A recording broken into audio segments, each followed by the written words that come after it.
Alors, en ce qui concerne la citoyenneté, qu'en était-il? Eh bien, les choses étaient assez simples. À l'époque jusqu'en 1870, on considère que seuls les citoyens français, alors l'expression n'était pas utilisée à l'époque, mais elle a été utilisée ensuite, seuls les citoyens français à part entière participaient aux élections, étaient éligibles, etc. Le Senatus Consult avait prévu le cas où un musulman aurait souhaité, donc régi par le droit musulman, aurait souhaité accéder à la pleine citoyenneté.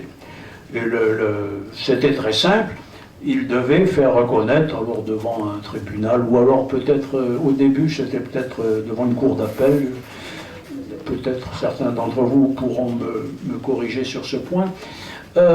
Il s'agissait donc de faire reconnaître le désir exprimé de manière solennelle par l'intéressé d'accéder à la pleine citoyenneté française. Oui, dans quoi elle lui était accordée, tout simplement. Or, très rares même furent les cas de ce genre, car il faut savoir que pour un musulman, renoncer à un statut coranique pour demander à adopter un statut, en l'occurrence occidental, est considéré comme une apostasie. Et il ne manquait pas de gens dans les milieux religieux pour dire à la population musulmane, surtout ne faites pas ça, parce que si vous le faites... Voilà. Donc, l'idée qu'on risquait de se retrouver en situation d'apostasie était très répandue chez les musulmans. Ce qui explique sans doute que les demandes d'accès à la pleine citoyenneté française ont été finalement très, très réduits, très peu nombreux, quelques centaines, peut-être 400, je n'ai pas le chiffre en tête, peut-être quelque chose comme 435 musulmans ayant fait ce genre de demande en 4 ans, c'est-à-dire 100 personnes par an, c'est-à-dire quelque chose de tout à fait négligeable. Bon. Donc, ceci avait été parfaitement compris du côté des Israélites, guidé, il est vrai, par celui qui était le ministre de la Justice de l'époque, Crémieux, qui était lui-même d'origine juive. Encore qu'il y aurait beaucoup à dire sur Crémieux, sa carrière, etc., mais ce n'est pas le sujet maintenant. Crémieux avait pris des mesures pour faire en sorte que les juifs algériens puissent accéder massivement à la citoyenneté française. Mais le problème se posait pour les Israélites exactement dans les mêmes termes. Beaucoup rechignaient, enfin étaient rebutés par l'idée d'avoir abandonné leur statut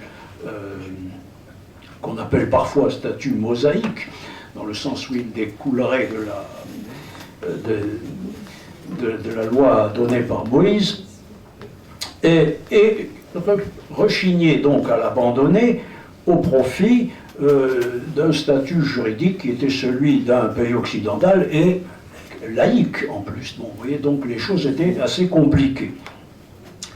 L'obstacle fut franchi grâce à Crémieux, alors je ne vais pas entrer dans les détails là-dessus, il y aurait une conférence à faire là-dessus. Bon, mais, Crémieux a fait en sorte que les Juifs d'Algérie n'aient pas à choisir, et il s'est arrangé pour qu'un décret les fasse accéder globalement à la citoyenneté, la pleine citoyenneté française.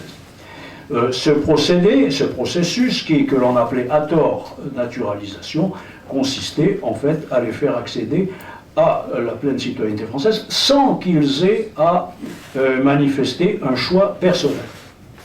Certains ont donc pensé que ce qui avait été fait pour les Israélites d'Algérie pourrait se reproduire pour les musulmans. Et ceci s'est heurté tout de suite à des obstacles considérables, à savoir qu'il y avait en Algérie à cette époque-là 35 000 Israélites, évidemment la population musulmane était infiniment plus nombreuse. Donc si on avait adopté le même système pour les musulmans que celui qu'on avait adopté pour les Israélites, c'est quelque chose comme, disons, peut-être 3 500 000 personnes qui, d'un coup, seraient devenues citoyens français sans renoncer, parce que, attention,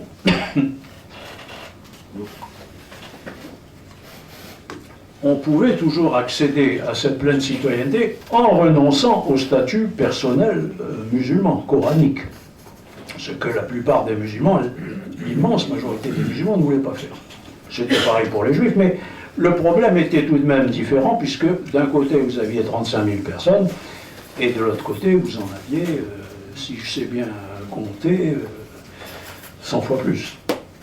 Or, comme vous le savez sans doute, et je m'arrêterai là en ce qui concerne le décret Crémieux, ça ne s'est pas, le décret Crémieux et la citoyennisation, si j'ose dire, des Juifs, a aussi, ne s'est pas forcément faite sans difficulté, sans problème, et il y a eu des troubles, et comme vous le savez, des troubles anti-juifs à une époque.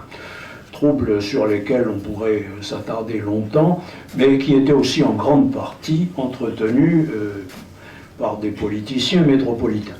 Bon, mais si certains avaient naturellement peur de faire la même chose avec les musulmans, parce que si on se dit si déjà avec le décret Crémieux ça ne s'est pas passé si simple, si facilement que ça, à plus forte raison, si on a tout d'un coup 3 500 000 musulmans qui deviennent citoyens à part entière, mais attention, sans renoncer à leur religion, ce qu'on ne leur demandait pas, mais en ne renonçant pas non plus au statut personnel, puisqu'on ne leur imposait pas de le faire.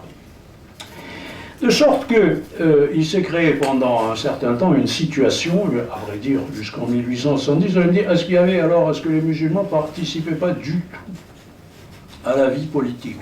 Si, ils y participaient. Il y avait d'abord les communes, et il y avait aussi ce qu'on appelait les djemmas, et souvent, il y avait, on n'allait pas quand même administrer, gérer les affaires sans demander l'avis des musulmans, qui étaient quand même, je le rappelle, la majorité, et il y avait des assesseurs musulmans. Ces assesseurs pouvaient être, ils n'étaient pas élus, mais souvent désignés par l'administration elle-même, et puis cooptés.